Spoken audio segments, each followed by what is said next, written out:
For thousands of years, Buddhist masters have understood something that most of us spend our whole lives trying to figure out. Why does happiness keep slipping through our fingers?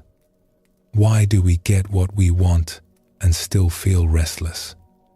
Tonight, we explore their answer, and it is simpler and more hopeful than you might expect. Before we begin, feel free to share what time it is and where you are listening from. The Buddha once said that the highest happiness is peace. The stories and teachings you will hear tonight are not complicated. They are not lessons to memorize or techniques to practice. They are simple truths about where happiness actually lives and why we so often look for it in the wrong places. So settle down and let your shoulders relax. Let your breath find its own rhythm. And when you are ready, let us begin this journey together. There is a question that lives quietly inside most of us. We may not always say it out loud. We may not even know it is there. But it hums beneath so much of what we do, what we chase, what we worry about in the dark hours of the night. The question is simply this: what will finally make me happy? We have all felt the pull of it. The quiet belief that happiness is waiting for us somewhere just ahead. In the next chapter of our lives, in the next accomplishment, in the next relationship, the next home, the next season. If only we could arrive at that place, we think, then at last we would feel at ease. Then at last, something inside us would settle and say, yes, this is enough. This is peace. And yet, how often have we arrived at exactly the place we were reaching for, only to find that the feeling fades? The new home is beautiful, but after a few weeks, the walls are just walls again. The achievement felt wonderful for an evening, and then the morning came with new worries. The thing we wanted so badly becomes simply the thing we have, and already the heart is scanning the horizon for the next promise of happiness. The Buddha spoke of this with great tenderness. He did not scold us for wanting to be happy. He understood that the wish for happiness is one of the deepest things inside the human heart. But he also saw, with a clarity that still shines after thousands of years, that most of us are looking for happiness in places where it cannot stay. There is an old story passed down through the Buddhist tradition about a king and the Buddha himself. This king lived in a beautiful palace. His gardens stretched in every direction, filled with flowering trees and fountains that caught the light. He had musicians who played for him in the evenings and cooks who prepared the finest meals. He had advisors and companions and every comfort a person could imagine. By any measure the world might offer, he was a man who had everything. One day, the king heard that the Buddha was passing through the countryside nearby. The Buddha was known for his unusual peace, for a kind of quiet happiness that seemed to follow him wherever he went. The king was curious. He invited the Buddha to visit, and when he arrived, the king welcomed him warmly. They sat together in the shade of a great tree in the palace garden. After some time, the king leaned forward and asked the question that had been forming in his mind. "Tell me," he said, "between the two of us, who do you think is happier? I have everything a man could want. Wealth, comfort, beauty, companionship. Surely this must be happiness." The Buddha smiled gently. He did not argue. He did not lecture. He simply asked a question in return. "Let us try something," the Buddha said. "Sit here, just as you are. Do not call for your musicians. Do not ask for food or drink. Do not reach for any entertainment or distraction. Simply sit here, quietly, with yourself. Can you remain happy like this for 1 hour? The king thought about it. Yes, he said, after a moment. I believe I could. What about 6 hours? The Buddha asked. The king hesitated. 6 hours with nothing to do, no one to speak with, no pleasure to reach for. I am not sure, he admitted. And what about an entire day and night? The Buddha asked softly. 24 hours, sitting here with nothing but your own company. No music, no gardens, no feasts. Just you. Would happiness still be with you? The king was quiet for a long time. Then he shook his head. No, he said honestly. I do not think it would. The Buddha nodded, and there was no judgment in his expression. Only warmth.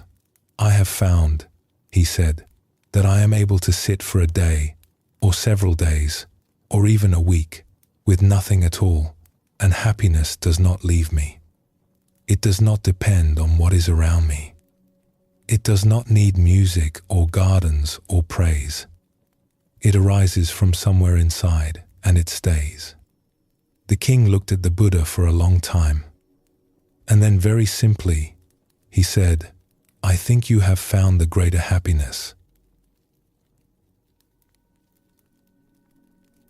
There is something in this story that goes deeper than it first appears. The king was not foolish. He was not a bad person or an unhappy one. He enjoyed real pleasures. He felt real joy. But his happiness was like a fire that needed constant fuel. Without the logs of entertainment, comfort, and stimulation, the flame would flicker and go out. The moment the world stopped offering him something, his sense of well-being began to waver. The Buddha's happiness was different. It was not a fire that needed feeding. It was more like the warmth of the sun itself. Steady, quiet, coming from within. Not dependent on what the world chose to give or take away. This is one of the most beautiful teachings in the Buddhist tradition. The idea that there is a happiness available to every one of us that does not depend on conditions. Not on getting what we want. Not on the world being arranged just so. Not on other people behaving the way we wish they would. But a happiness that arises naturally, gently, when we stop reaching outward long enough to notice what is already here. The Buddha described this kind of happiness with the word sukha. It is a lovely word. Some scholars say it comes from the image of a wheel that turns smoothly on its axle. When the wheel is true, when it is centered, the cart rolls easily along the road. There is no wobble, no grinding, no strain. Everything moves with a kind of effortless grace. That is sukha. That is the feeling of being centered in yourself, at ease in your own being, the wheel of your life turning true. And when the wheel turns true, you do not need the road to be perfect. You can move over rough ground and smooth ground alike with a kind of steadiness that comes not from the landscape but from within.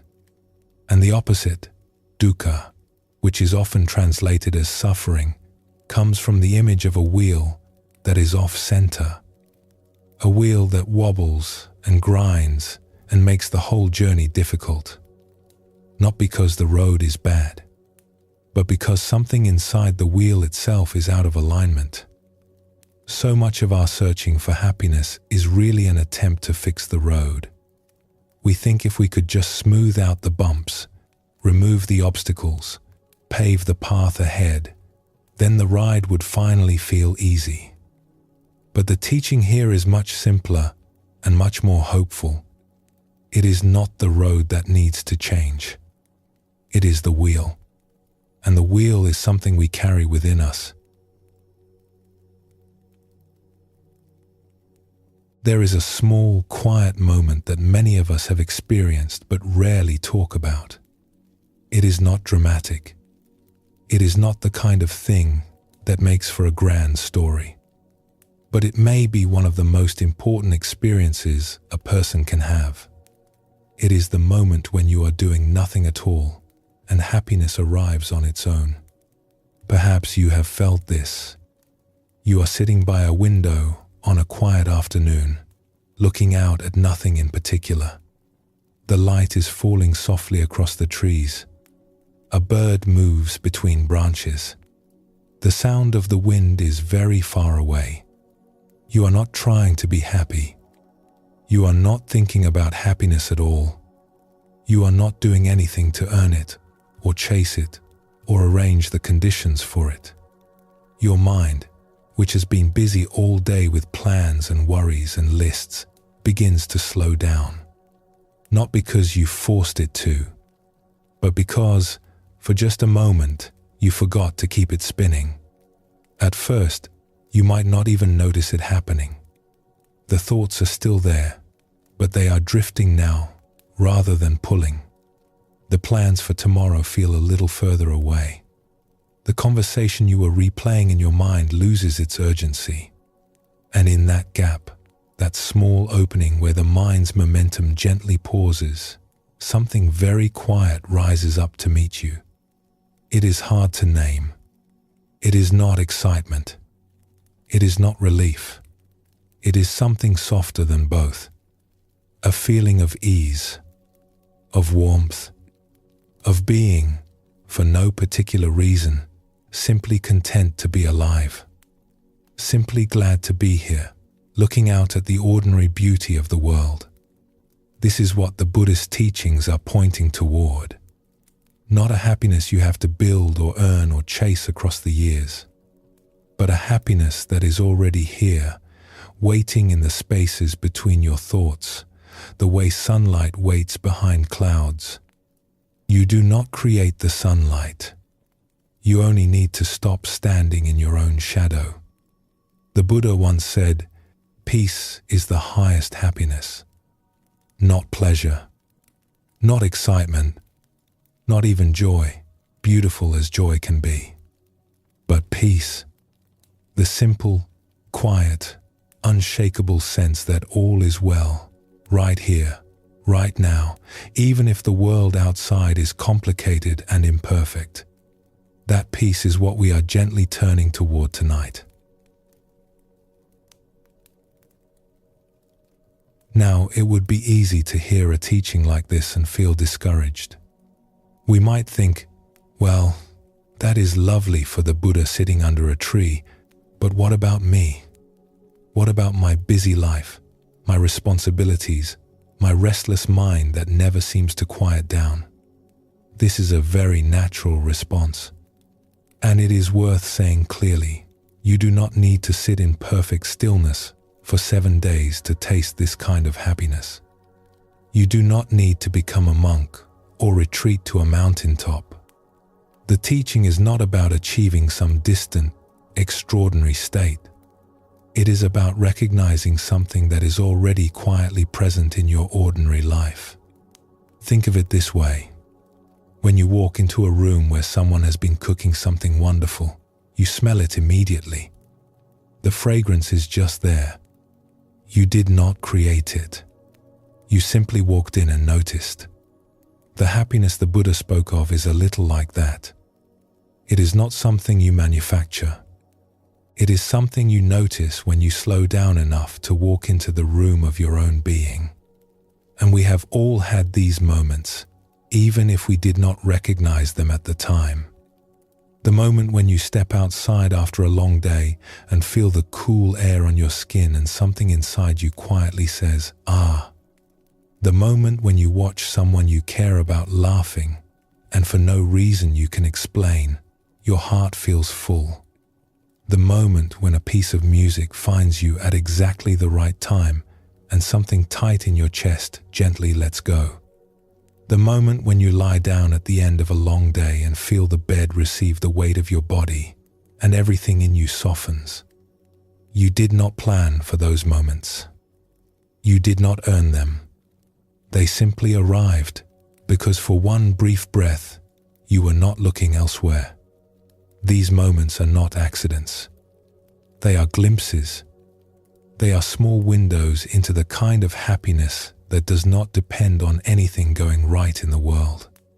And the more we begin to notice them, the more they seem to appear.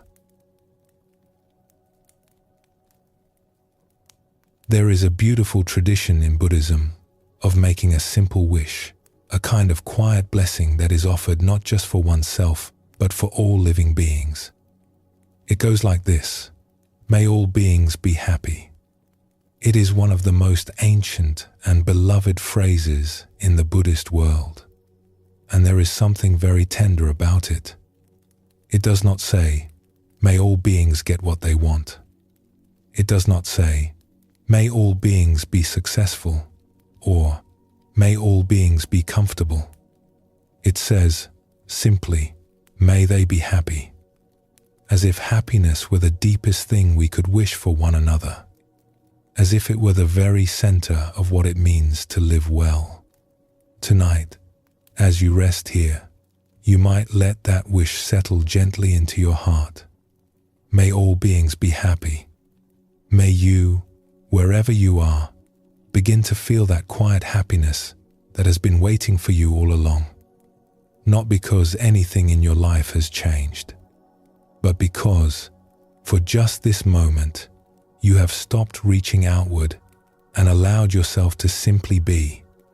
The wheel is turning true, and the road, as it turns out, was never the problem. Let us pause here for a moment. There is no rush. Simply notice how you are feeling right now. Let your breath be easy, and whenever you are ready, we will continue together.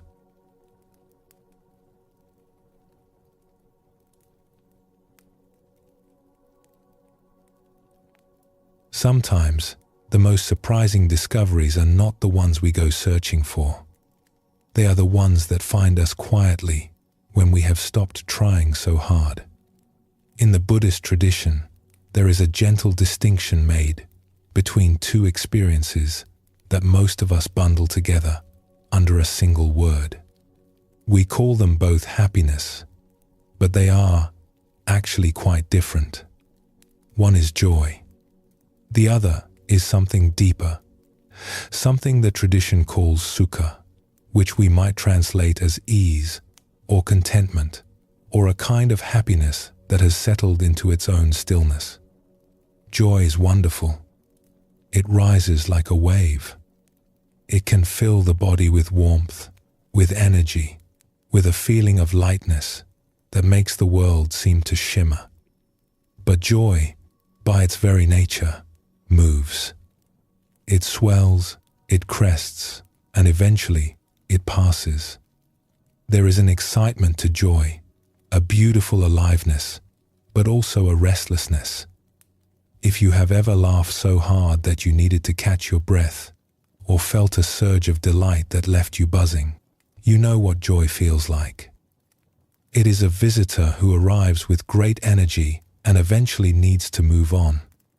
But beneath joy, when the wave has crested and the energy begins to soften, there is something else.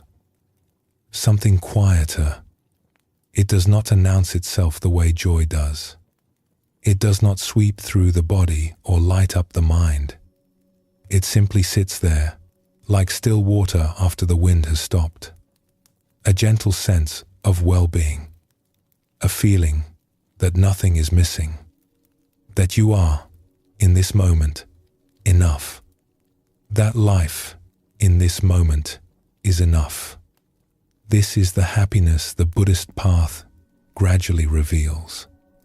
Not a replacement for joy, but what remains when joy has done its beautiful work and moved on. There is a story about a young man who traveled far from home to spend many months in silent practice at a small retreat center in the hills. He was given a simple room with very little in it. A bed, Each day he would rise before dawn and sit in meditation, and each evening he would return to this small room and sit again. In the early weeks, not much seemed to happen. His mind was busy, his body restless. Some mornings, his legs ached from sitting. His thoughts circled endlessly, returning to the life he had left behind, to conversations unfinished, to plans half made. He wondered more than once if he had made a mistake in coming. The silence felt heavy at times, almost oppressive, and the simplicity of his days left nowhere to hide from his own restlessness. But he stayed.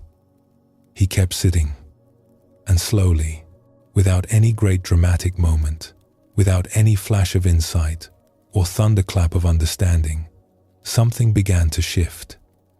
It started as a warmth in his chest during the morning sittings, a feeling he could not quite explain. It was not connected to any particular thought or memory. It was just there, like sunlight finding its way through a gap in the curtains. Over the following weeks, this warmth deepened. It spread through his body. Some mornings he would sit down, take a few slow breaths, and feel a kind of happiness rise up from somewhere he could not name. It was not loud or dramatic. It did not make him want to leap up and shout. It simply filled him, the way water fills a bowl, quietly and completely.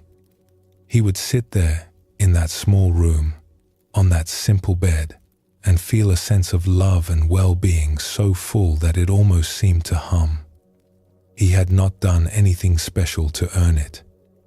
He had not solved any great problem or received any wonderful news.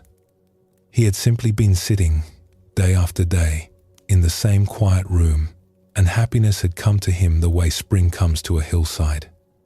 Not all at once, but unmistakably.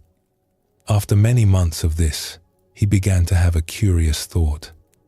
All this happiness, all this warmth, sitting in this one spot for so long, surely some of it must have soaked into the room itself, into the bed, into the walls.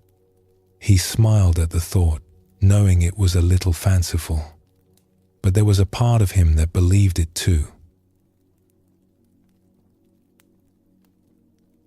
There was another practitioner at the same retreat center, a serious, disciplined man who had been there even longer. He followed every rule meticulously. He sat for hours without moving. He was deeply committed, but he was also, quite visibly, struggling. His face carried a kind of tightness that never quite softened, even in the gentlest moments of the day. His shoulders were drawn up. He moved through the hallways with the careful intensity of someone trying very hard to get somewhere, as though enlightenment were a destination he could reach if only he walked quickly enough. He reminded the first man of himself, in a way, of those early weeks when the silence had felt heavy and the sitting had felt like work. The difference was that this man had been at it for much longer, and the heaviness had not lifted. It had hardened into something more like determination, which is a fine quality in many parts of life, but which can become its own kind of trap when what you truly need is to let go. One morning, the first man passed him in the corridor and quietly asked a simple question, something small and practical. Where might he find something he needed? The second man turned sharply. "You are not supposed to be speaking," he said, his voice tight with frustration. "You are disrupting the silence." The first man said nothing more. He simply nodded and walked on. But he felt something for this fellow practitioner. Not pity, exactly. More like recognition. He understood what it was like to try so hard that the trying itself becomes the obstacle. To grip the practice so tightly that there is no room left for anything gentle to enter. To confuse effort with progress and discipline with peace. And so quietly, privately, He found himself wishing that this man could come and sit in his room for a while, not to meditate in any particular way, just to sit in that space where happiness had been gathering softly for all those months, as if the room itself might offer what all the discipline in the world could not. Permission to stop trying. Permission to simply receive. There is a teaching here that is easy to miss because it is so simple. Joy and happiness are not achievements. They are not rewards we earn by practicing hard enough or living well enough. They are more like qualities of our own being that we have overlooked, the way you might overlook a quiet friend in a noisy room. The Buddhist tradition describes something remarkable about the human mind. It says that we are capable of a vast range of inner experiences. Some teachers describe over 100 different states of awareness that a person can move through. And of all these many states, the great majority are peaceful or even beautiful. They carry within them a quality of ease, of openness, of natural well-being. And how many of these states involve suffering? Only a very small number. A tiny handful out of all the rooms in this vast inner house. Think about that for a moment. Imagine your mind as a house with many, many rooms. Some are filled with light. Some are quiet and warm. Some have windows that look out onto gardens you have never seen. A few rooms, perhaps 3 or 4, are dim and uncomfortable. And yet, somehow, most of us have spent our lives moving between those few dim rooms as if they were the entire house. We have paced the same small hallways, opened the same heavy doors, and believed that this was all there was. But the house is so much larger than we knew, and most of its rooms are filled with light. This is not wishful thinking. This is not a pretty metaphor designed to make you feel better. The Buddhist tradition treats this as a practical observation about the nature of the mind. We have more capacity for peace, for ease, for quiet happiness than we have ever used. The potential is already there. It has always been there. We simply have not yet learned to walk through all the doors. Now, what keeps us in those few familiar rooms? Why do we pace the same small space when the rest of the house is waiting? The Buddhist teachings point to something very simple. We are distracted, not by one big thing, but by 1,000 small ones. Our attention is pulled this way and that all day long, like a leaf in a stream. We are thinking about what happened yesterday, planning for tomorrow, worrying about something someone said, rehearsing what we will say in return. And while we are caught in this current of thoughts and reactions, we simply do not notice the quiet happiness that is already here, waiting just beneath the noise. We become so accustomed to the busyness of the mind that it starts to feel normal. We forget that there is any other way to be. The rushing, the planning, the low hum of worry, it all blends together into a kind of background static that we mistake for life itself. And underneath that static, quiet as a heartbeat, something patient is waiting. It is a little like standing in a garden at night, convinced that there are no stars because you have been staring at your phone. The stars were always there. You only needed to look up. The Buddha understood this deeply. He saw that much of human unhappiness is not caused by the conditions of our lives, but by the habits of our minds. The way we get tangled in wanting things to be different than they are. The way we resist what is here and reach for what is not. The way we scatter our attention across so many concerns that there is nothing left to simply be present with. An undisciplined mind is like an elephant running wild, the Buddha once said. And a wild elephant does not stop to notice the beauty of the forest it is crashing through. And so the path he offered was not about adding more to our lives. It was not about acquiring new things or achieving new states. It was, in the most beautiful way, about subtraction, about gently setting down the things we did not need to carry, about learning to be still enough, quiet enough, present enough to notice what was already here. There is a phrase in the Zen tradition that captures this beautifully. A student once traveled many days to sit with a renowned teacher. When he arrived, he bowed and asked, "What is the essence of your teaching? What is the one thing I must understand?" The teacher looked at him calmly and said, "Attention." The student waited.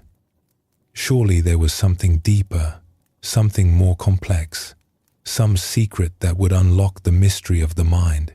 "Yes, but what else?" he asked. "What comes after attention?" "Attention," the teacher said again. "Attention. Attention." The student was puzzled. He had expected sutras and lectures and philosophy. But the teacher offered only this one word, repeated like a bell. This is not a trick answer. It is the most honest one. Because when we truly pay attention, when we gather our awareness into this moment rather than scattering it across a dozen others, something shifts. The noise of the mind begins to soften. The space between thoughts grows a little wider. And in that space we begin to notice what has been waiting there all along. Not fireworks, not ecstasy, just a quiet, steady warmth. The feeling of being at home in your own being. You do not need to go anywhere to find it. You do not need to sit for months in a small room, although that is a beautiful thing to do. You only need to pause, even for a moment, and pay attention to the feeling of the air on your skin, to the sound of your own breathing, to the simple fact that you are here, alive, resting, and that in this moment, nothing is wrong. Most of the rooms in your house are filled with light. You have simply been standing in the hallway, looking at your phone. Let us pause here for a moment. You do not need to do anything at all. Just rest and breathe and notice how you feel. Whenever you are ready, we will continue on together.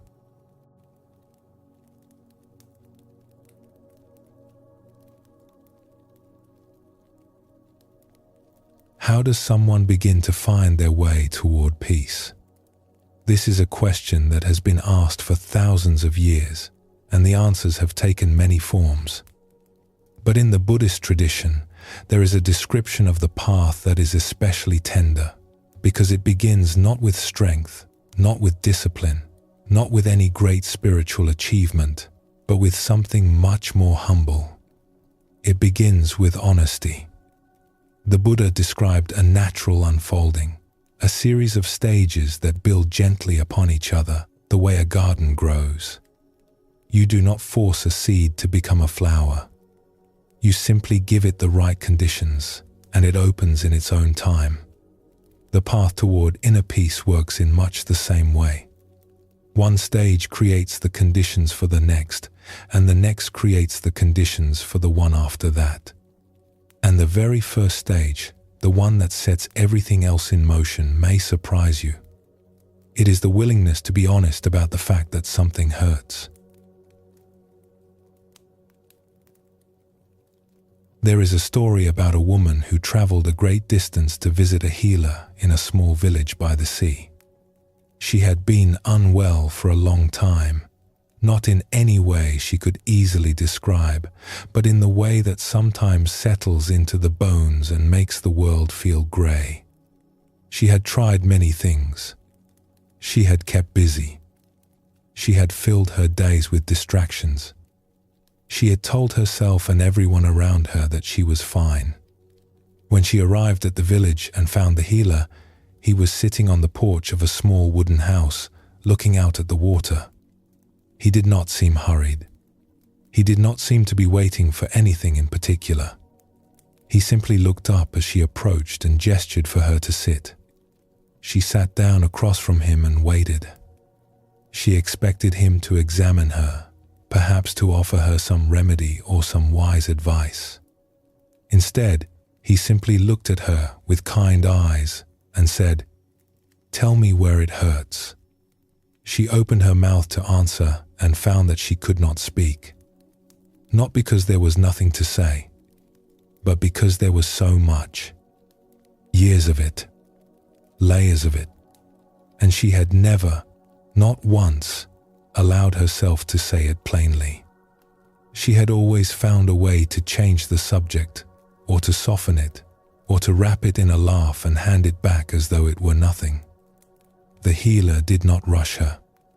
He did not fill the silence with questions. He simply sat quietly and waited, the way the sea waits for the shore. After a long time, she began to speak. Slowly at first, haltingly, as if she were learning a language she had forgotten. Then more freely. She spoke about the tiredness she had been carrying, the sadness she had not wanted to name, the loneliness she had covered over with busyness, the way she had been pretending, even to herself, that everything was all right. When she finished, the air between them felt different, lighter somehow. The healer nodded. "That is the beginning," he said softly. "You cannot find your way to peace while you are pretending you are already there." She looked at him. "But I have not done anything," she said. "I have only told you what is wrong." "Yes," the healer said, and there was a warmth in his voice that surprised her. "And that is the bravest thing most people will ever do."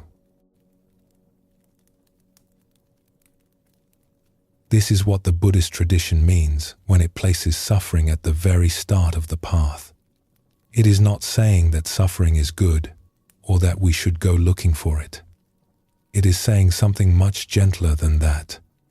It is saying, when you are in pain, be honest about it. Do not turn away. Do not numb yourself to it. Do not plaster a smile over the ache and tell the world you are fine. Because here is what happens when we are honest about our suffering. Something remarkable opens up. A kind of doorway appears that was not visible before. When we stop pretending, when we set down the weight of keeping up appearances, we suddenly have room for something new. And what rushes into that room, almost immediately, is a kind of hope. The Buddha called this faith. Not faith in the way it is sometimes understood, as believing in something you cannot see or accepting a doctrine without question, but faith as a kind of quiet confidence, a feeling that says, if I can be this honest about what is difficult, then perhaps there is a way through it. Perhaps this is not all there is. Perhaps there is a path I can walk, and perhaps I am strong enough to walk it. It is the feeling you get when you have been lost in the woods for a long time and you finally catch sight of a trail. You do not know where it leads. You do not know how far it goes. But you know it is a trail, and you know that someone has walked it before you. And that alone is enough to lift the heaviness from your shoulders and put a little warmth back in your step. And this quiet confidence, this willingness to believe that change is possible, is what gives rise to the next stage, which the tradition calls delight. Delight is a beautiful word, and it describes a beautiful experience. It is the feeling that comes when you realize you are no longer stuck. When you look at your life and notice that you have begun to move in a direction that feels true. When your actions begin to line up with your values and you feel, perhaps for the first time in a long while, that you are living with some integrity. There is a particular kind of delight that comes from knowing you are on a good path. Not a perfect path. Not a path where everything is easy or clear, but a path that feels honest. A path where you are no longer running away from yourself.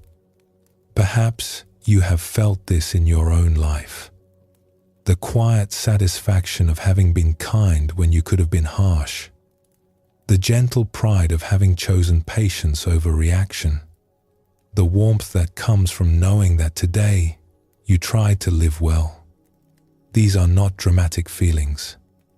They do not make headlines, but they are deeply nourishing, like bread after a long walk. And they matter more than we sometimes realize. In the Buddhist understanding, this kind of delight is not a luxury. It is not a bonus you receive after years of effort. It is a necessary part of the path. Without some taste of it, without some sense that our efforts are bearing fruit, it becomes very difficult to continue. We need that warmth the way a traveler needs water. We need that encouragement the way a plant needs light. And the beautiful thing is that it does not come from outside. No one needs to hand it to you. It comes from your own actions, from the choices you make each day, quietly, without fanfare, without anyone watching. It comes from the simple dignity of trying to live a good life. There is a story about an old monk who lived in a monastery high in the mountains. He had been there for many years. Each morning, he would sweep the courtyard before the other monks awoke. It was a simple task. The courtyard was not large, and the sweeping did not take long.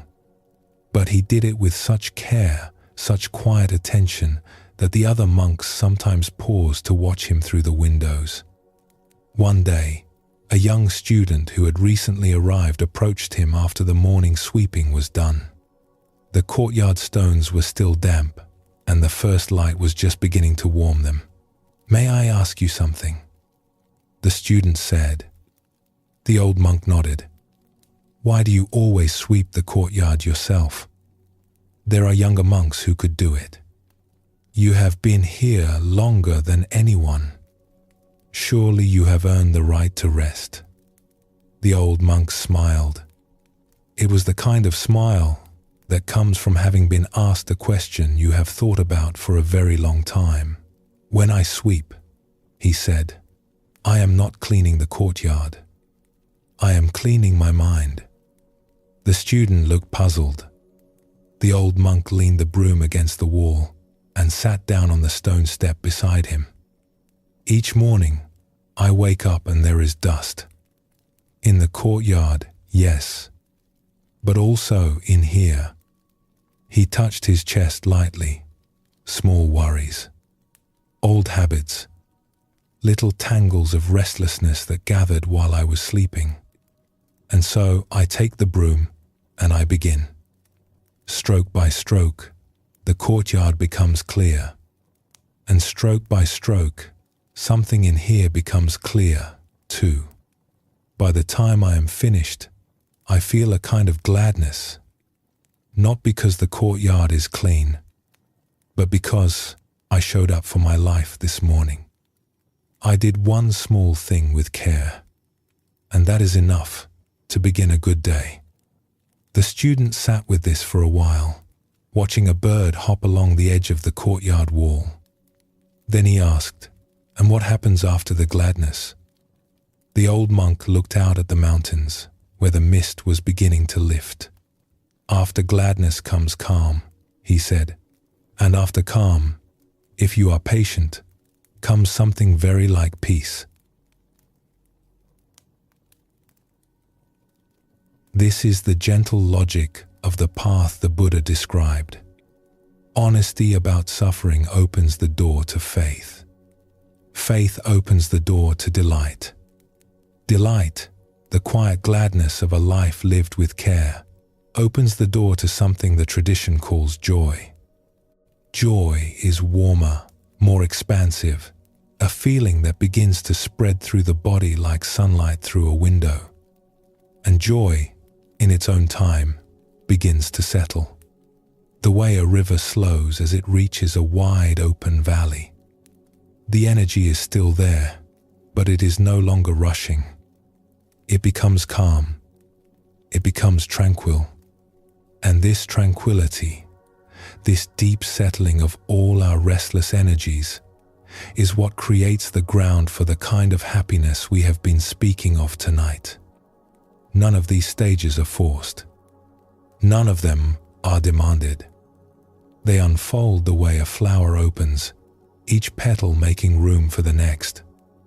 And the whole process begins with the simplest, most courageous act a person can perform, telling the truth about how they feel. It is worth pausing here to say something important. This path is not a ladder. It is not a test. It is not something to measure yourself against or feel guilty about. The Buddha did not describe these stages so that we would look at ourselves and think, I am not far enough along. He described them so that we might understand how natural the journey toward peace really is. If you have ever been honest about a difficult feeling, you have already taken the first step. If you have ever felt a small spark of hope that things could be different, you have already taken the second. If you have ever felt glad about a kind choice you made, or a moment of patience, or a day when you lived a little more gently than the day before, you have already taken the third. You are further along than you think. The path is not somewhere out ahead of you. It is already beneath your feet. There is a saying in the Zen tradition, the journey of 1,000 miles begins with a single step. But perhaps it is even simpler than that. Perhaps the journey begins the moment you stop pretending you do not need one. The Buddha once said, in the end, only 3 things matter: how much you loved, how gently you lived, and how gracefully you let go of things not meant for you. And the letting go begins, always, with honesty, with the courage to say, this is where I am. This is what I feel. And from here, I'm willing to take the next small step. So tonight, wherever you are on this path, know that it is already unfolding. You do not need to push it along. You do not need to be further ahead. The seed does not rush toward the sun. It simply grows, one quiet day at a time, trusting the light. And the light, as it turns out, has been there all along. Let us rest here for a moment. Feel the ground beneath you. Feel the ease of having nowhere to be. And when you are ready, we will walk on together.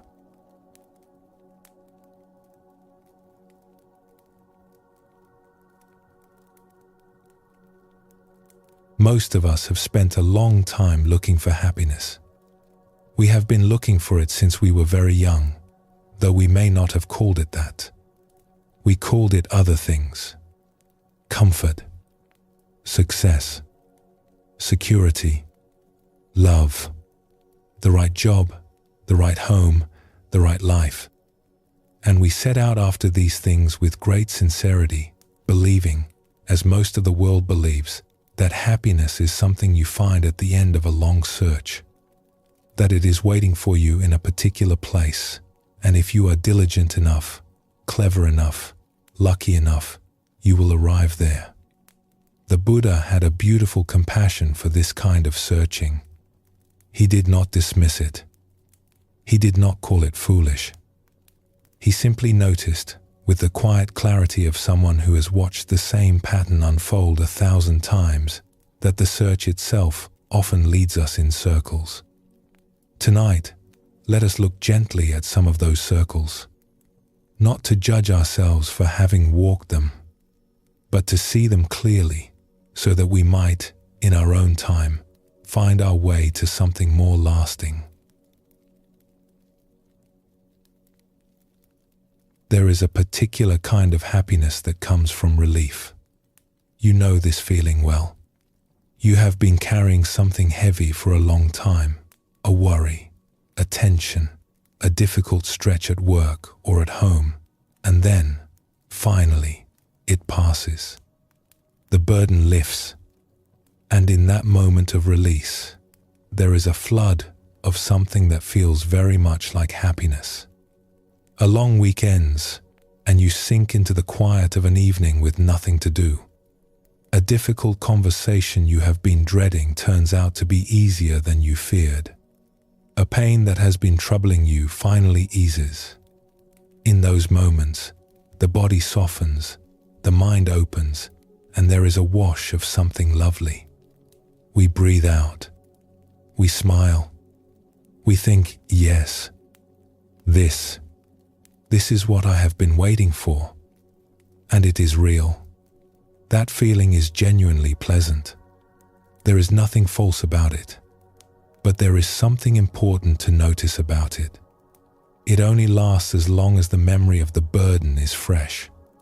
The happiness of relief is always defined by what came before it. It is the shadow cast by the weight we were carrying. And once the memory of that weight begins to fade, as it always does, the happiness fades with it. Like a cool breeze that feels wonderful on a hot day but means nothing in autumn. This is why relief is always temporary. It is not a spring that flows on its own. It is more like the silence after a loud noise. Beautiful, yes. Welcome, certainly.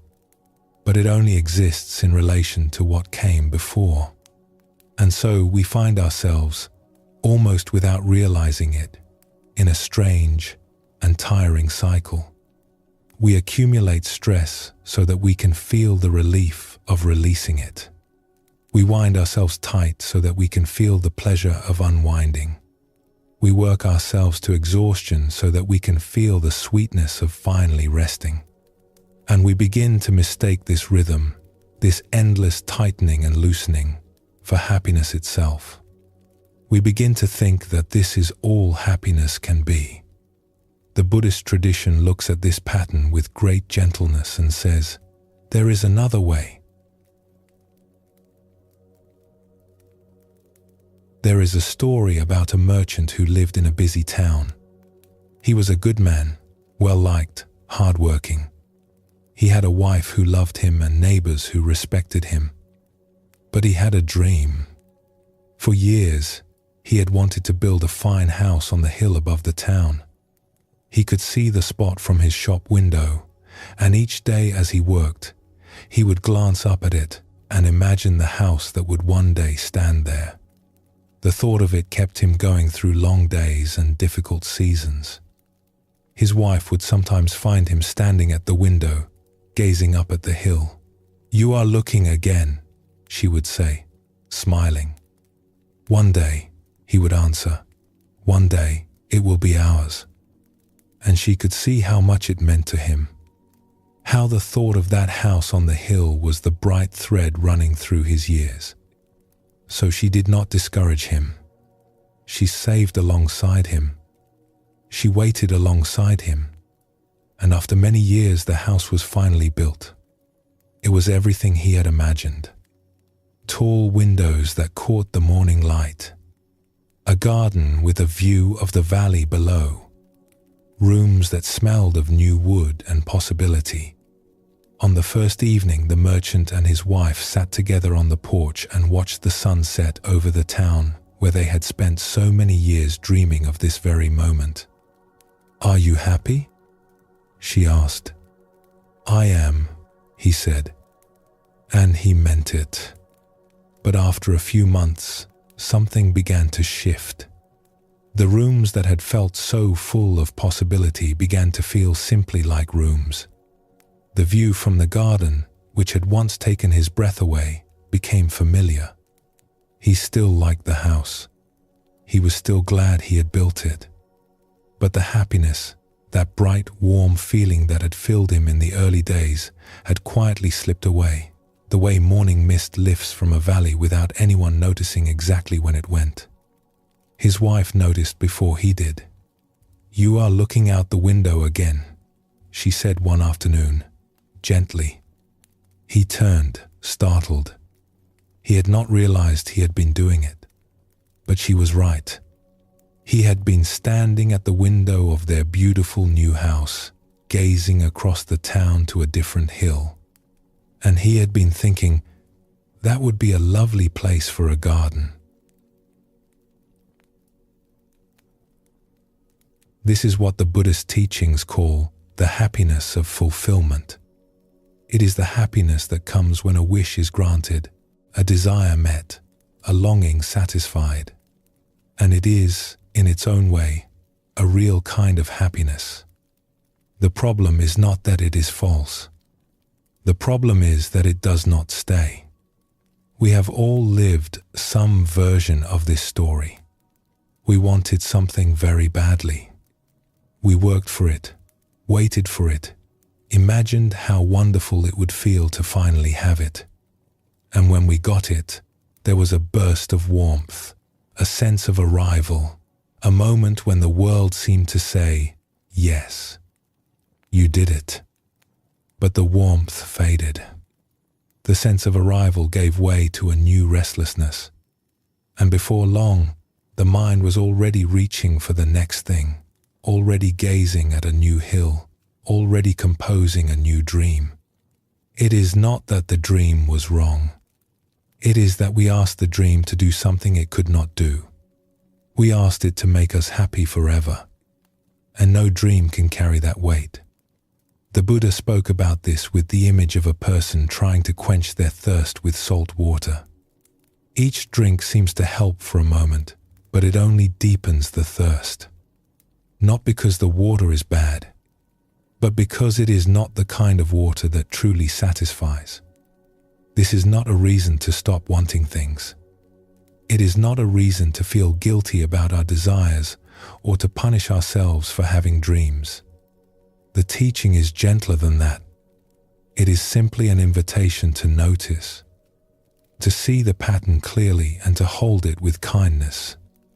To say to ourselves, yes, I know this one.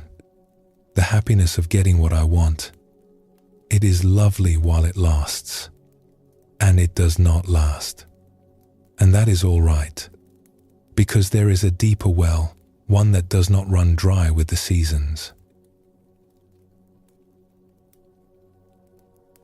There is one more circle worth looking at, though it is a quieter one, and we may not always recognize it in ourselves.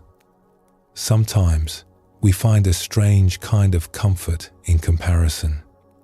We look at the people around us and measure ourselves against them, and when we come out favorably, something inside us relaxes. We feel a little safer, a little more solid, a little more all right.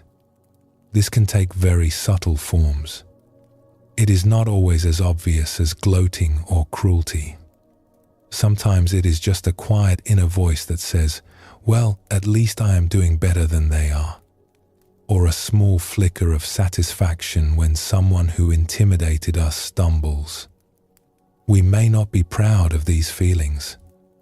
We may not even want to admit they are there. But they are very human and very common. And the Buddhist tradition asks us to look at them not with shame, but with curiosity. Because what is really happening in those moments? What is the mind actually doing? It is trying to protect itself. It is trying to build a little fortress of identity, a sense of I am all right, by comparing itself to others. And there is a kind of temporary ease in that. But it is a fragile ease. It depends entirely on the other person remaining where they are. If they rise, our ease collapses. If they succeed, our comfort vanishes. We have built our sense of well-being on someone else's foundation, and that foundation can shift at any moment. The Buddha saw this with perfect clarity. He understood that any happiness built on comparison is a house built on sand. Not because comparison is evil, but because it places our peace in someone else's hands. And the kind of happiness worth seeking is the kind that rests in our own. So if the happiness of relief does not last, and the happiness of fulfillment fades, and the happiness of comparison crumbles, where does that leave us? It leaves us, perhaps, in exactly the right place. Because it is only when we see clearly that these circles do not lead where we hoped, that we become willing to look in a different direction. There is a saying attributed to the Buddha, "In the sky, there is no distinction of east and west." People create distinctions out of their own minds and then believe them to be true. We do the same thing with happiness. We create elaborate maps of where it should be found, what it should look like, what conditions must be met before we are allowed to feel it. And then we spend our lives following those maps, rarely stopping to ask whether they were accurate in the first place. What if happiness were not at the end of the map? What if it were not at the end of anything? What if it were here, right now, underneath all the searching? Not something to be found, but something to be uncovered. Not a destination, but a quality of being that has been waiting, quietly, all along. This is something the great teachers have always known, that the one who stops running is the one who arrives. That the one who stops grasping is the one whose hands are finally full. It sounds like a riddle, but it is more like a homecoming. That is the invitation the Buddhist path extends. Not to stop living, not to stop wanting or dreaming or reaching for things that matter, but to recognize, gently, with the kindness of someone who has walked the same circles many times, that the deepest happiness does not come from any of those things. It comes from something much closer, something that has been with you since before you started looking. There is a Zen saying that goes, "Sitting quietly, doing nothing, spring comes, and the grass grows by itself." You do not need to make the grass grow. You do not need to pull it up from the earth with your hands. You only need to stop paving over the ground. Tonight, as you rest here, you might notice the places where you have been searching, the things you have been reaching for, the maps you have been following, and you might, just for this moment, set them gently down. Not forever, just for now. Just to see what is already growing, quietly, beneath your feet. Let us pause here. Let the breath come easily. Let the body settle. And when you are ready, we will continue on together.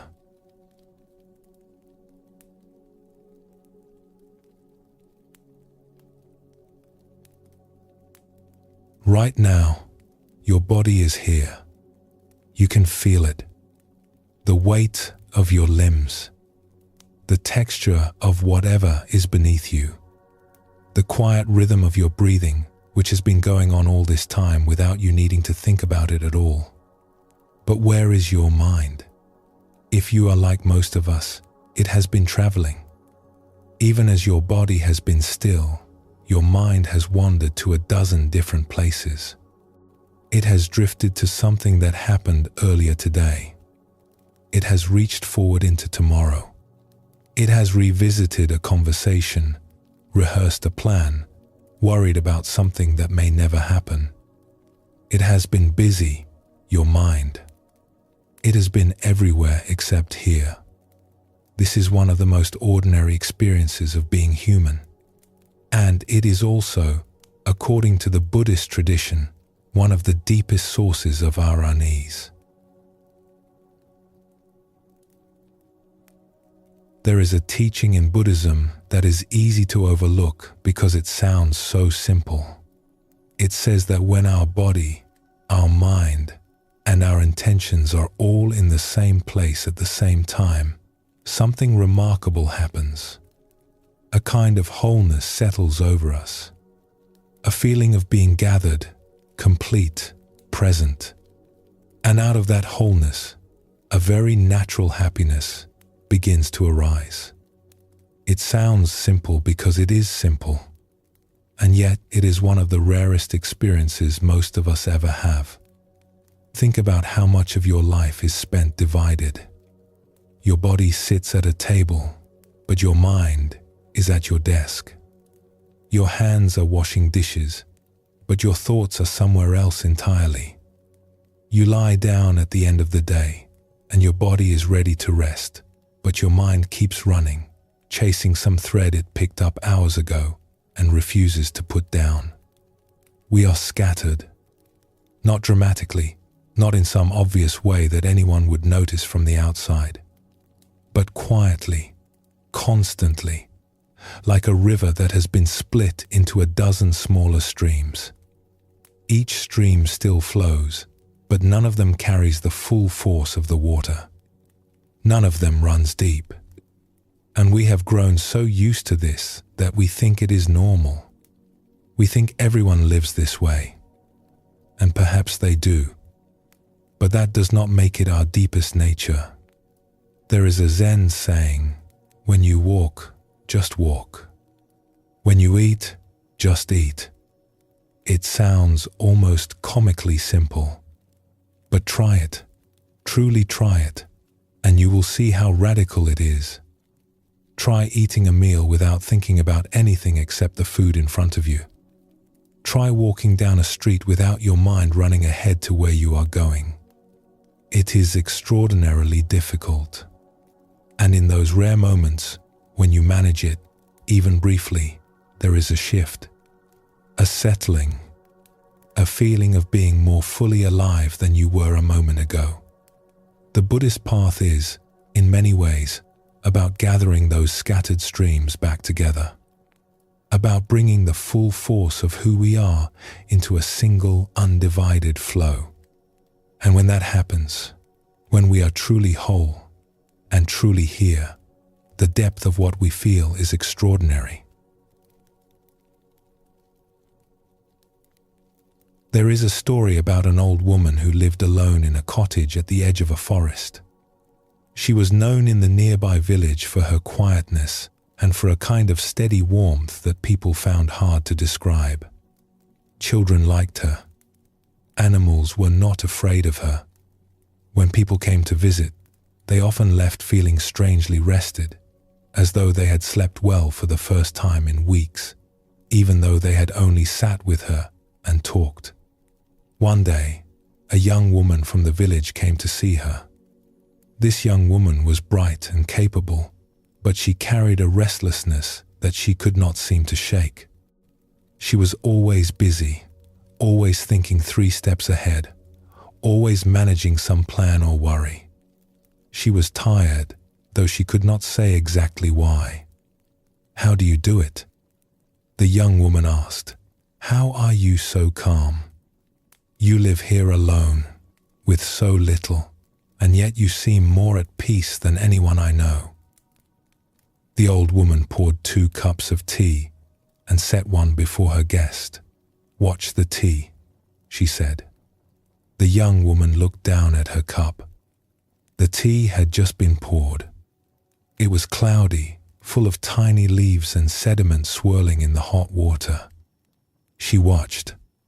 Slowly, the swirling calmed. The sediment began to drift downward, and after a few minutes, the tea was perfectly clear and still. "That is what I do," the old woman said. "I let myself settle." The young woman frowned. "But how?" "My mind never stops.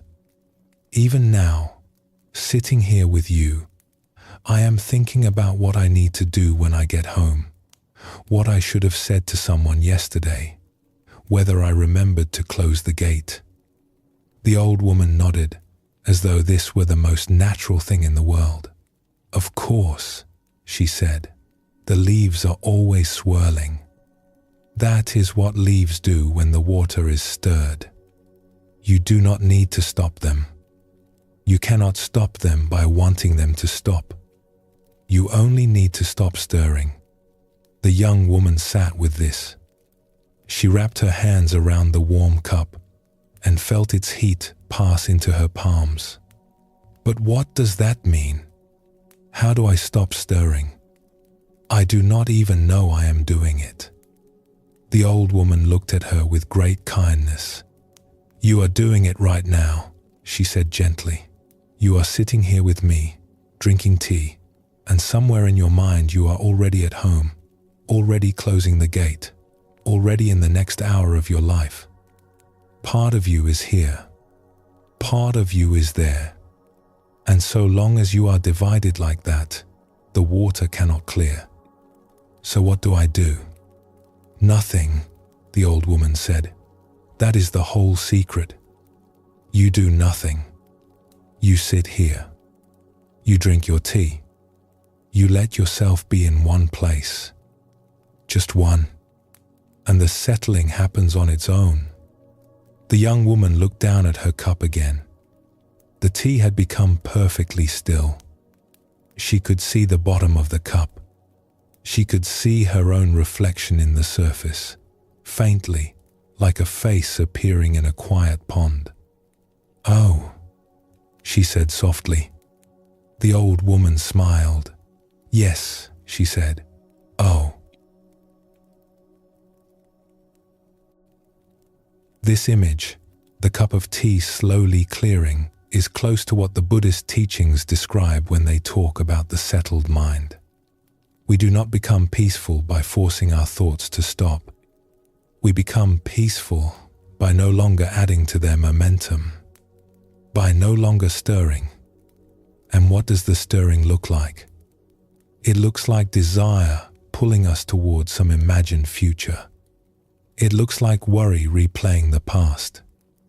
It looks like restlessness that keeps us reaching for our phone, or planning, or rearranging things that do not need to be rearranged. It looks like the 1,000 small ways we keep ourselves busy so that we never have to be still long enough to feel what is actually here.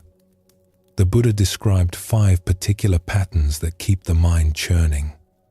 He called them hindrances, though perhaps a gentler word would be habits. The habit of wanting what we do not have. The habit of pushing away what we do not like. The habit of restlessness, of always needing to be doing something.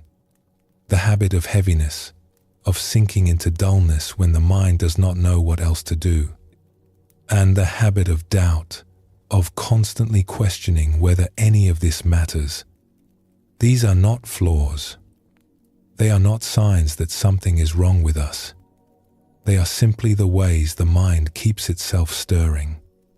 And they are remarkably ordinary. You can see them at work in the simplest moments.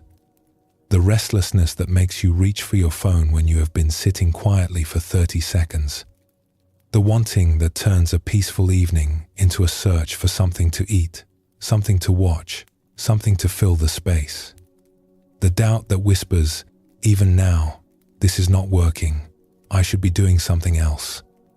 The more we can recognize these patterns, gently, without judgment, as if we were watching leaves swirl in a cup of tea, the more naturally they begin to settle. Not because we fought them, not because we pushed them down or argued with them, but because we saw them clearly and chose, just for a moment, not to pick up the spoon.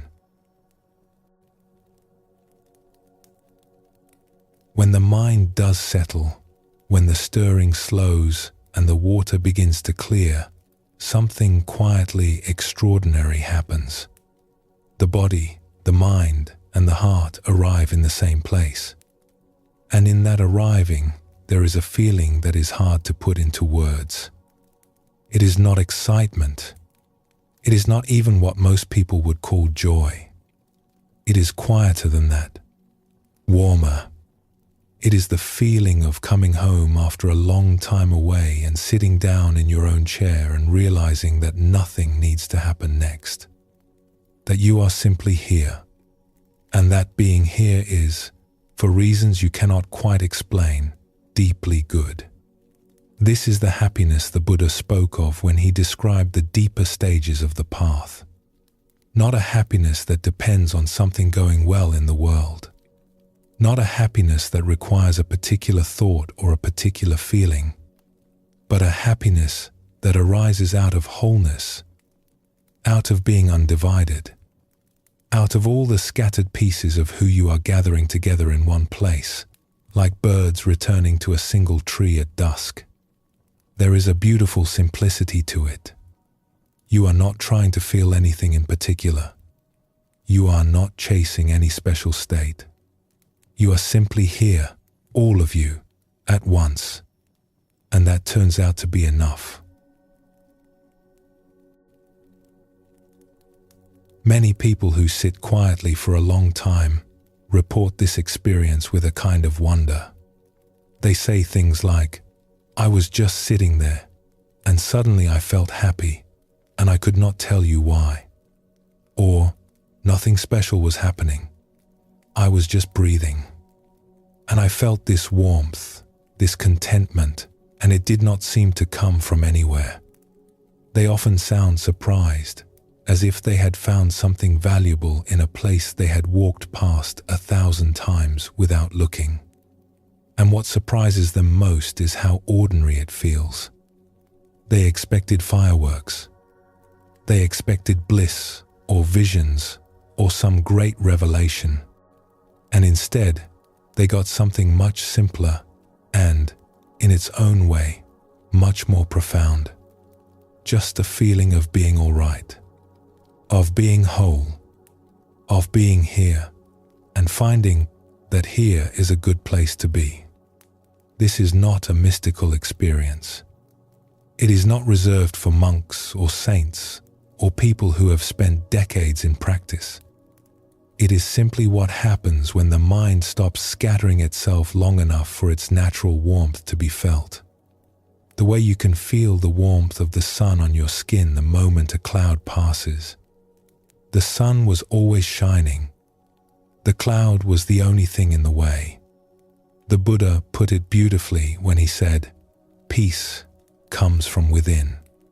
Do not seek it without."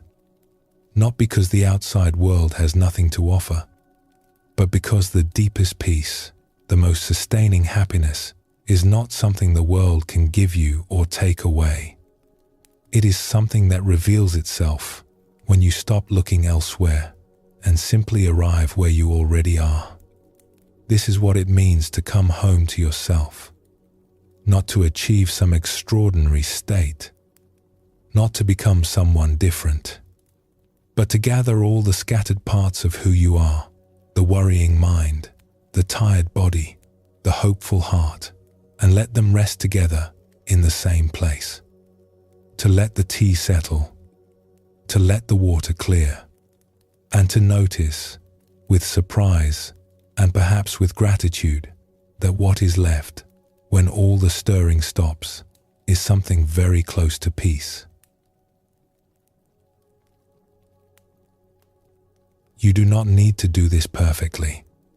You do not need to do it at all, not tonight. But if you like, you might simply notice where your attention is right now. Is your mind here, with your body? Or has it wandered off again, as minds do, to some other time and place? If it has wandered, that is fine. That is what minds do. You might just invite it back, the way you would invite a friend to come sit beside you. No urgency, no scolding, just a gentle, "Come, be here." There is nowhere else you need to be. And if, in that returning, you feel something settle, something soften, something quietly warm, then you have felt what the Buddha was pointing toward all those years ago. Not something far away, not something you need to earn, just the simple, remarkable experience of being whole, of being here, of being home. Let us pause here for a little while. Let the stillness hold you, and whenever you feel ready, we will gently continue.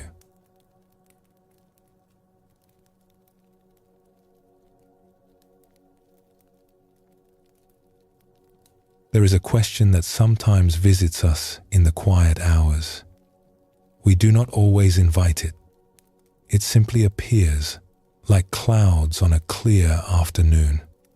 And the question is this: what happens to peace when life becomes difficult? When something precious is lost? When the heart is heavy and the world feels less kind than it did before?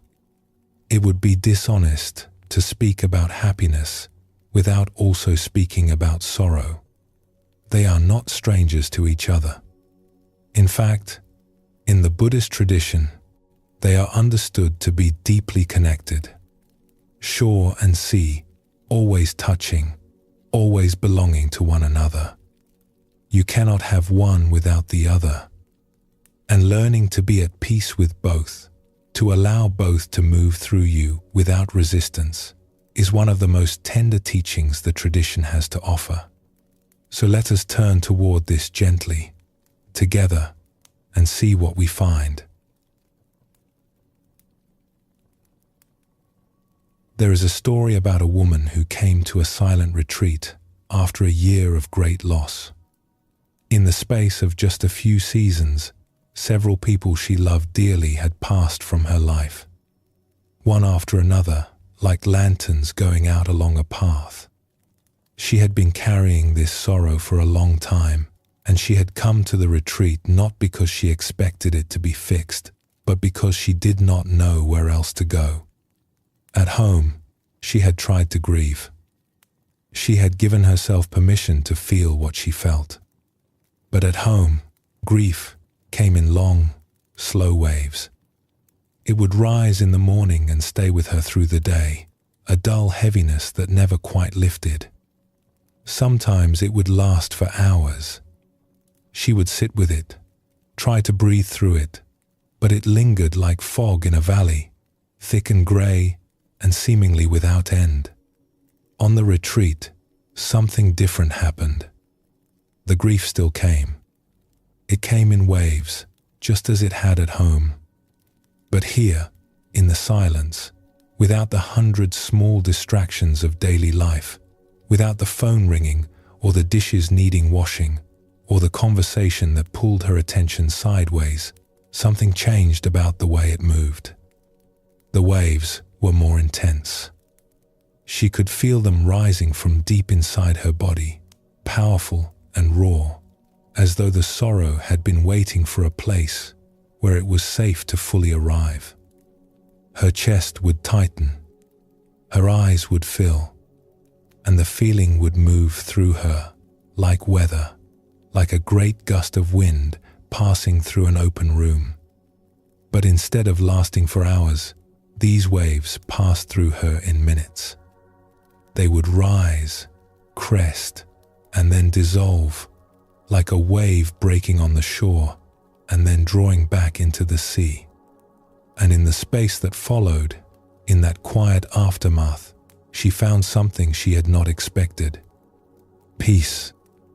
Not the absence of sorrow. Not the feeling that everything was fine or that the losses did not matter, but a genuine, quiet peace. A stillness like a lake after the wind has passed. It was as real as the grief had been. It had weight and warmth to it. It felt like being held by something larger than herself. It would last for a while, this peace, sometimes for an hour, sometimes longer. And then another wave would come, and it too would pass, and the peace would return. She later described this experience to others, and what she said was very simple. At home, she had been grieving with half of herself. The other half was busy, distracted, occupied with the ordinary business of daily life. And so the grief could never fully move through her.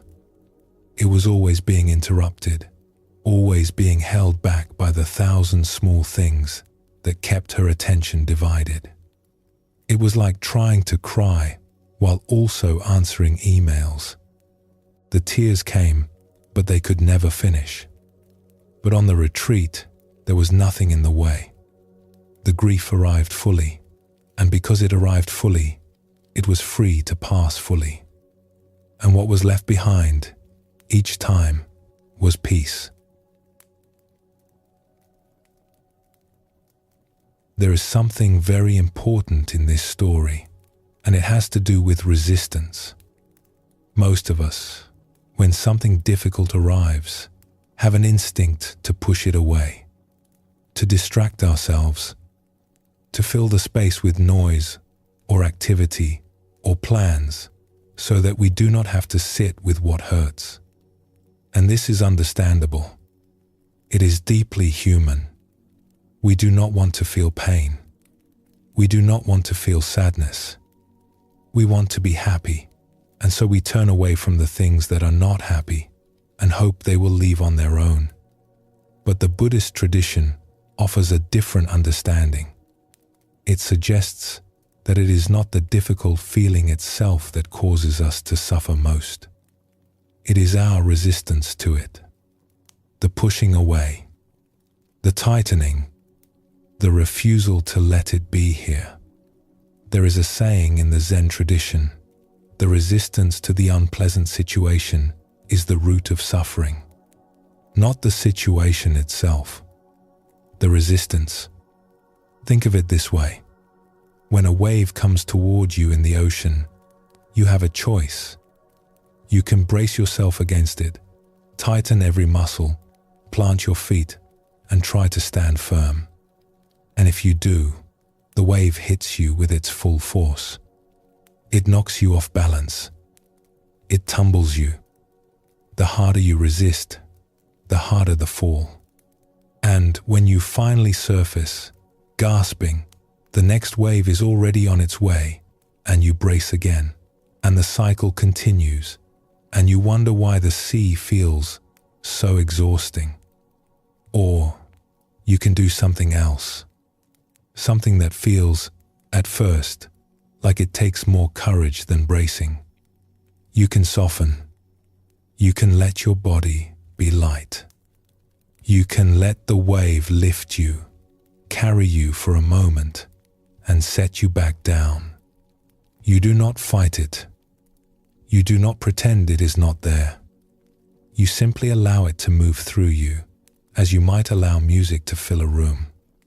And when it has passed, you are still standing, perhaps a little moved from where you were, perhaps with salt on your skin and sand between your toes, but unbroken, and strangely, quietly, at peace. The people who seem most at ease with life are often not the ones who have avoided difficulty. They are the ones who have learned to soften into it, to let the wave come and to let it go. Not because they do not feel it, but because they have discovered that they are larger than any single wave, that they are, in some quiet way, the ocean itself. This is what non-resistance looks like. Not giving up, not being passive, not pretending that difficult things do not matter, but choosing, gently, not to add the weight of struggle to the weight of what is already here. Even the Buddha himself understood loss. The tradition tells us that he carried a tenderness throughout his life for his mother, who was absent from his earliest days. It was not something he pushed aside or pretended was resolved. It stayed with him, this tenderness, even after he had found the deepest peace.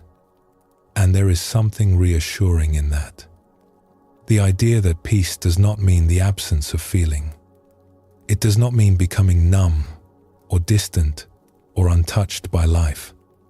It means feeling fully without being broken by what we feel. There is a beautiful phrase sometimes used in Zen: every day is a good day. At first, it can sound strange, even insensitive. How can every day be a good day when some days bring us face to face with hardship, when some days are heavy with confusion or sadness? But the phrase does not mean what we might think. It does not mean that every day is pleasant. It does not mean that we should pretend to feel happy when we do not. It means something much deeper. It means that every day is real. Every day is what it is. And when we stop fighting with what is, when we stop insisting that today should be different from what it is, there is a kind of rightness that settles over us. Not happiness in the ordinary sense, but something close to it. Something like peace. Something like being in harmony with the way things actually are, rather than the way we wish they would be. A wise teacher once said that what he looked for in his students was not any particular state of mind, not some perfect calm or unshakable bliss, but flexibility. The ability to move between states, to feel joy when joy arrives, and to feel sorrow when sorrow arrives, without clinging to one or fleeing from the other. To be like water, taking the shape of whatever vessel it is poured into, without losing anything of itself. This is a gentler picture than we sometimes imagine when we think of spiritual practice. We imagine someone sitting perfectly still, untouched by the world, like a statue in a garden. But the truth is more human than that. The truth is a person who feels everything, who is moved by life, who laughs and cries and is sometimes confused, but who has learned to let each feeling arrive and let each feeling pass. Who does not get stuck. Who does not grab on and refuse to let go. Who trusts the current of life to carry them where they need to be. This is perhaps one of the most freeing things a person can learn. That peace does not require perfection.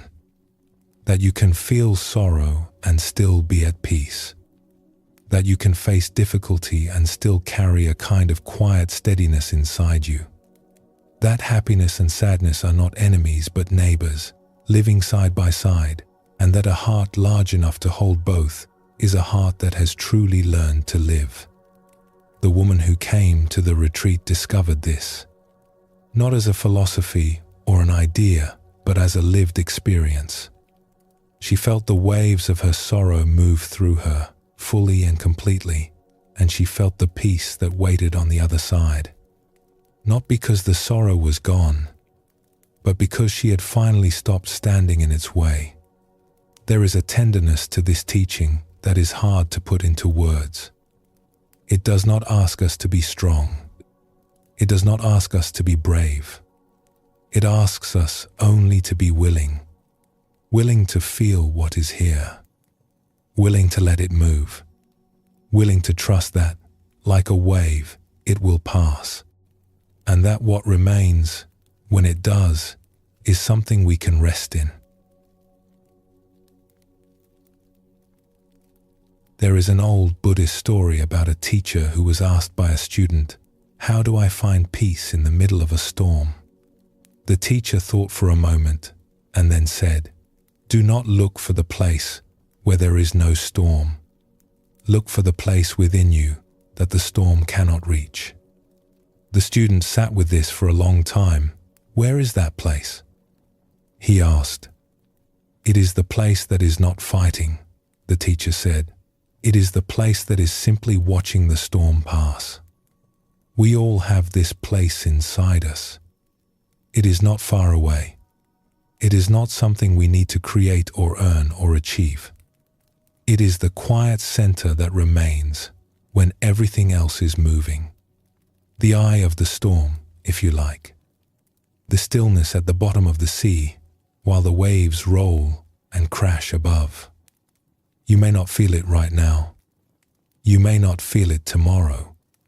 But it is there. It has always been there. And on the days when life is gentle, and on the days when life is hard, it is waiting for you. Patient, steady, quiet, like the shore that is always there, no matter how far the tide goes out. Let us rest here. Let whatever you are feeling be here, too. There is no need to change it or fix it. Just let it be, and let yourself be held by this quiet moment. Whenever you feel ready, we will continue on together.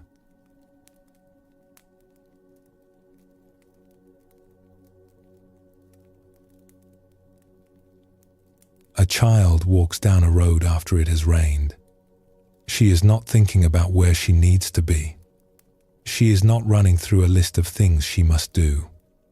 She is looking at the puddles. She stops and crouches down and watches the way the light moves on the surface of the water. She sees the sky reflected there, upside down, and the branches of a tree, and the slow drift of a cloud. And she is perfectly, completely happy. Not because the puddle is extraordinary, but because she is seeing it as it is, without needing it to be anything else. We were all this child once. We all knew how to look at the world this way. Somewhere along the road, we forgot. We learned to walk past the puddles without looking. We learned to see the world through the filter of what we needed from it, what it could give us, what was wrong with it, what still needed to be fixed. And the simple happiness of seeing clearly, of looking at what is here and finding it beautiful, slipped away so gradually that we did not even notice it was gone. But it can be found again. And finding it is less about learning something new than it is about remembering something very old. There is a teaching that runs quietly through the Buddhist tradition, and it has to do with the way we see. Not what we see, but how we see it. The same event, the same moment, the same experience can look entirely different depending on the lens through which we view it. A rainy afternoon can feel like a prison or a gift, depending on what we bring to it. A long wait can feel like a waste of time or an unexpected invitation to be still. A difficult year can feel like nothing but hardship, or it can become, in time, the very thing that taught us how to be kind. This is not about pretending. It is not about pasting a cheerful face over something genuinely painful. The Buddhist tradition has far too much respect for honesty to suggest anything like that. It is about recognizing that in most situations, there is more than one way to see what is happening, and the way we choose to see it shapes, profoundly, how we feel. The Buddha spoke of this when he said, "We are what we think. All that we are arises with our thoughts. With our thoughts, we make the world." Not in some magical sense, but in the very practical sense that the stories we tell ourselves about our lives become the experience of our lives. And if we can learn to tell gentler, truer, more generous stories, the experience changes with them. There is a story about a man who went through a very difficult stretch in his life. Things had not gone as he had planned. He had lost work that mattered to him. Friendships had shifted. He felt uncertain about his path, and for a long time he could see nothing good in what had happened. It felt like a season of winter that had gone on too long, and he carried it heavily. Years passed. The difficulty did not disappear, but it softened. He found new work. New friendships grew. His life rebuilt itself in ways he had not expected, like a forest growing back after a fire, not the same as before, but alive and green in its own way. And then one day, a friend came to him in distress. This friend was going through something very similar to what he had once faced. She was frightened and confused and did not know how to move forward. She sat across from him and said, "I do not know what to do. I feel like the ground has been pulled out from under me." And the man found, to his surprise, that he knew exactly what to say. Not because he had read it in a book, not because he had studied what to do, but because he had lived it. He knew the shape of that particular darkness. He knew what it felt like at 3 a.m. when the mind will not stop turning. He knew the way hope can feel impossible when you are in the middle of it, and he knew, from his own experience, that it would pass. He sat with his friend and he listened, truly listened, without rushing to fix anything. And then he spoke to her from a place that was completely genuine. He said, "I have been where you are, and I know it feels like it will never end, but it does. It changes, and you will be different on the other side of it in ways you cannot imagine right now. But you will be all right." And what he offered her was not advice, exactly. It was something rarer than advice. It was understanding. The kind that can only come from someone who has walked the same road and come through to the other side. His friend looked at him and said quietly, "Thank you. I believe you, because I can see that you know." Afterward, he sat alone for a while and thought about the difficult years. And for the first time, he did not see them only as something that had happened to him. He saw them as something that had prepared him, not perfectly, not painlessly, but really, truly prepared him to be of help to someone he cared about. He had not planned to feel grateful, but he did. This is the gentle art of seeing differently. It does not deny that difficult things are difficult. It does not require us to smile through our pain or pretend that everything happens for a reason. It simply invites us to stay open to the possibility that there is more going on than we can see right now. That the meaning of an experience is not always clear while we are living it. And that sometimes the very things we thought were losses turn out to be gifts we could not have recognized at the time. There is a Zen story about an old farmer whose horse ran away one day. His neighbors came to him and said, "What terrible luck." The farmer shrugged. "Perhaps," he said. The next day, the horse returned, and it brought 2 wild horses with it. The neighbors came again. "What wonderful luck," they said. "Perhaps," said the farmer. The following day, his son tried to ride one of the wild horses and fell and hurt his leg. "What terrible luck," the neighbors said. "Perhaps," said the farmer. And the day after that, soldiers came through the village looking for young men to take far away, but they passed over the farmer's son because of his injured leg. "What wonderful luck," the neighbors cried.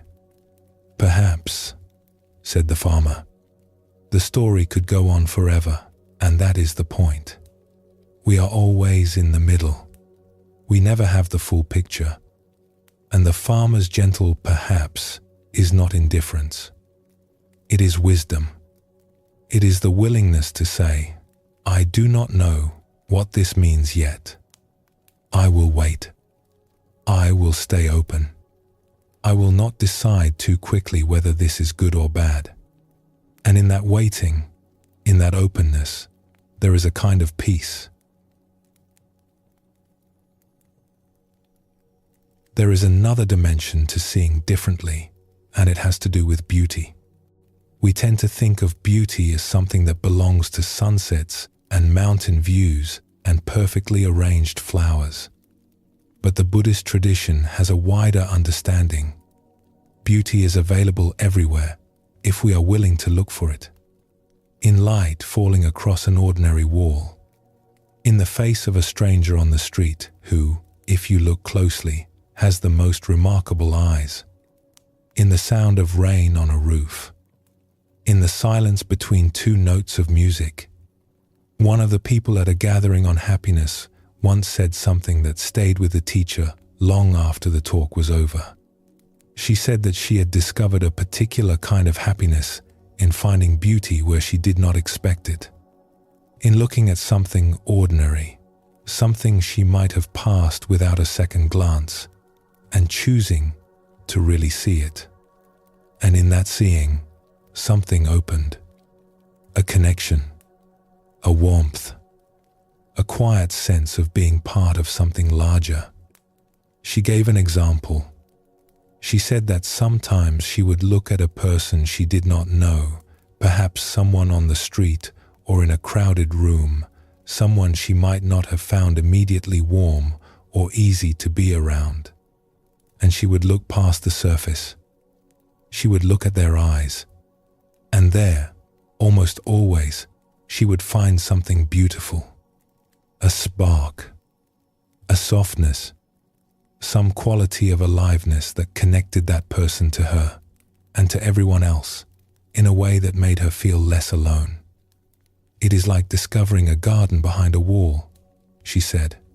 You walk past the wall 100 times, and then one day you look over it, and there it is. This is available to all of us, in every moment, without any special training. It is simply the art of paying attention, of slowing down enough to notice what is here, the texture of the fabric beneath your hand, the particular shade of the sky right before evening, the sound of someone breathing nearby, the way a stranger's face changes when they smile. These are not grand things, but they are real. And when we give them our attention, they give us something back. A feeling of presence, a feeling of being alive, and very often, without our trying to make it happen, a feeling of happiness. There is a country in the mountains of Asia that decided, many years ago, to measure its success, not by how much wealth it produced, but by how happy its people were. While the rest of the world counted money and goods and output, this small country asked a different question. Are our people content? Are they well? Are they living lives that feel meaningful and good? It is a beautiful idea. And whether or not it works perfectly in practice, there is something profound in the asking. It suggests that a society, like a person, has a choice about what it values. That we do not have to accept the world's definition of success. That we can choose, gently and deliberately, to measure our lives by a different standard. Not by how much we have accumulated, but by how deeply we have lived. Not by how far we have traveled, but by how fully we have arrived. Not by how busy we have been, but by how present we have been. And this choice is available to each of us, individually, right now. We do not need a government to make it for us. We can make it quietly, in the privacy of our own hearts. We can decide that happiness matters, that learning to see beauty matters, that kindness matters, that the quality of our attention is worth as much as the quantity of our achievements. The Buddhist tradition has always understood this. It has always placed happiness, true happiness, at the center of the path, not as a reward at the end, not as a lucky accident along the way, but as a practice, as an art, as something we can learn, like cooking or gardening or listening well, something we can get better at day by day, not by trying harder, but by paying closer attention, by choosing, again and again, to see the world through gentler eyes.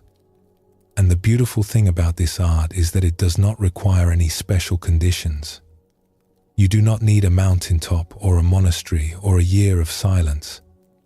You need only this moment, this breath, this willingness to look at what is here and to see it, perhaps, a little differently than you did before. As we come toward the end of our time together tonight, you might let your mind rest on something small and good from your day. It does not need to be important. A taste, a color, a kind word someone offered, a moment when, for no particular reason, something felt all right. Let it be there, gently, like a stone warming in the sun. You do not need to hold on to it. Just notice it. Just let it be. The Buddha said, thousands of candles can be lit from a single candle, and the life of the candle will not be shortened. Happiness never decreases by being shared. May your happiness tonight, however small, however quiet, light something warm in you.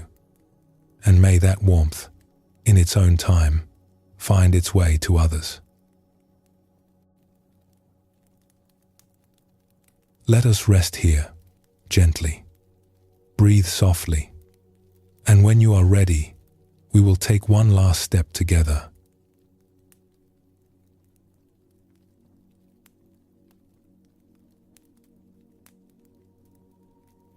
We have traveled a long way together tonight, through stories of kings and merchants, monks and healers, through puddles reflecting the sky and cups of tea slowly clearing.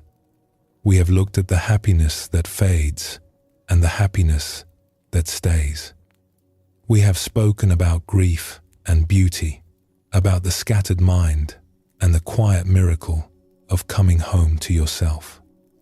And now, as we near the end of our journey, there is one more thing worth resting with.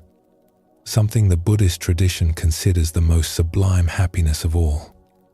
And it may surprise you, because it does not look like happiness as we usually imagine it. It looks like peace.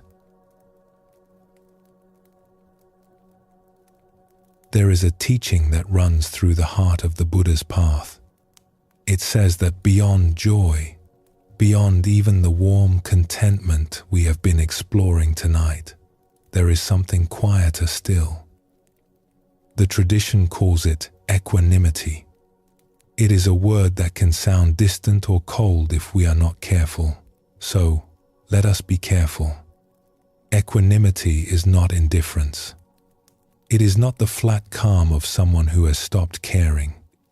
It is something far more alive than that. It is the steadiness of a mind that has stopped swinging between grasping and pushing away. It is the openness of a heart that can hold both the beautiful and the difficult without tightening around either one. Imagine standing on a hilltop on a clear evening. Below you, the whole valley is visible. The villages, the rivers, the roads leading in and out. People are going about their lives. Some are celebrating. Some are struggling. Some are resting, just as you are now. The light is fading, and the first stars are beginning to appear. And you, standing there, can see all of it. You are not separate from it. You are not above it. But you are not lost in it either. You can hold the whole of it in your gaze, gently, with warmth, without needing any of it to be different from what it is. That is something close to equanimity. And the teachers who have tasted it say that it carries a happiness so deep, so quiet, so vast, that the word happiness almost feels too small for it. It is more like being at home in the universe, like discovering that you belong here, that you have always belonged here, and that nothing that comes or goes can change that. There is a story about a student who had been practicing for many years. She had experienced great joy in her meditation. She had experienced deep calm. She had felt rushes of love and waves of gratitude. And she went to her teacher one day and said, "I have felt so many wonderful things, but I am always waiting for the next one. When will I arrive?" The teacher looked at her kindly. "You keep collecting beautiful experiences," he said, "like someone filling a basket with flowers. But you have not yet noticed the field." The student did not understand at first. She had spent years cultivating these experiences, treasuring each one, carefully arranging them in her memory, like precious things on a shelf. "The joy is a flower," the teacher said. "The calm is a flower. The love, the gratitude, these are all flowers, and they are beautiful. I would never ask you to stop appreciating them. But the field they grow in, that open, quiet space that holds them all, that is what you are looking for. You do not need to pick the flowers. You only need to recognize that you are the field." She sat with this for a long time. At first, it confused her. She had always thought the practice was about having good experiences, about trading difficult states for beautiful ones. But the teacher was pointing to something else entirely. Not any particular experience, but the space in which all experiences arise and dissolve. Not a flower, but the earth itself. And when she finally understood, what she felt was not another experience to add to her collection. It was something much simpler. A sense of space, of openness, of being large enough to hold whatever came, joy or sorrow, calm or restlessness, without needing to hold on to any of it, and without needing to push any of it away. She said later that it was the most peaceful moment of her life, and also, strangely, the happiest.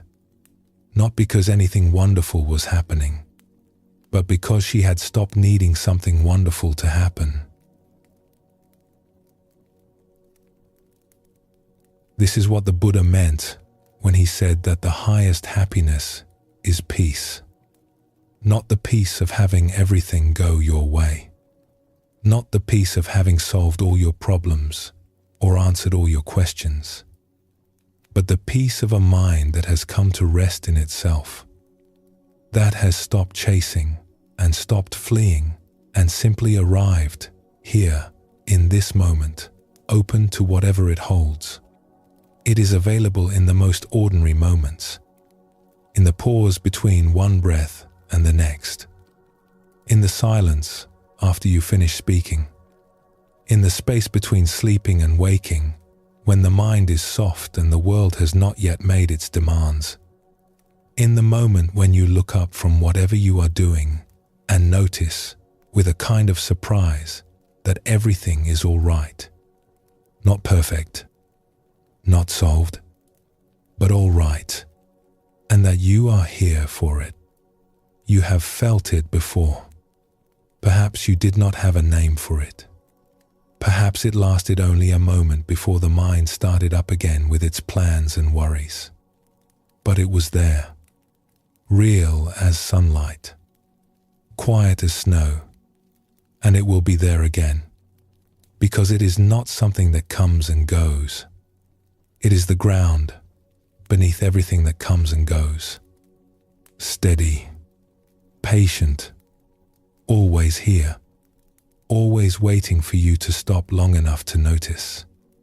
The Zen master, Thich Nhat Hanh, once said, "Peace is every step, not at the end of the road, not after the work is done, not someday when conditions are finally right.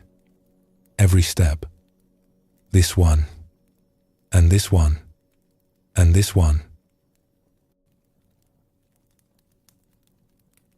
So tonight, as you rest here, you do not need to reach for joy. You do not need to reach for happiness. You do not need to reach for anything at all. Simply let yourself be held by whatever this moment is. Let the breath come and go. Let the thoughts drift. Let the body be soft.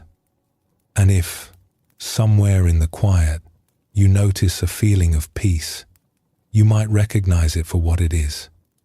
Not just the absence of noise, not just the relief of having nothing to do, but something deeper, something that has been here all along, underneath the searching, underneath the striving, underneath the 1,000 questions about what will finally make you happy. This, just this, the highest peace. Let us rest here together, one last time. There is nowhere else to go, nothing left to understand. Just this breath, just this stillness, just this quiet, gentle moment of being alive.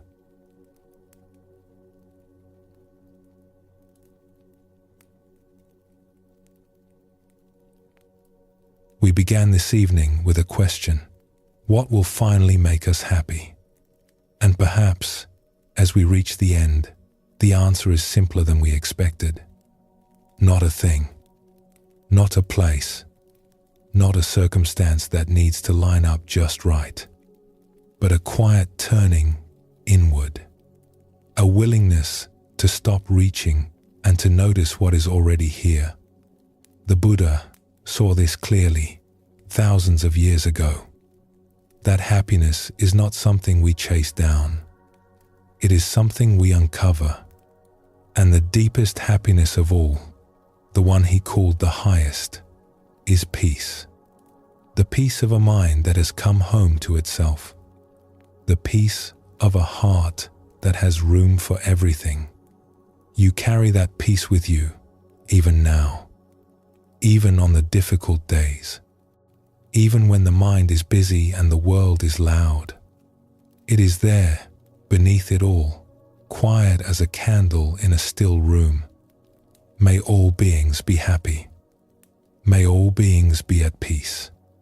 And may you, wherever you are tonight, feel something of that peace settling gently into your bones. There is nowhere you need to go, nothing you need to fix. You are already home. Sleep well, and thank you for joining us here at Sleepy Monk.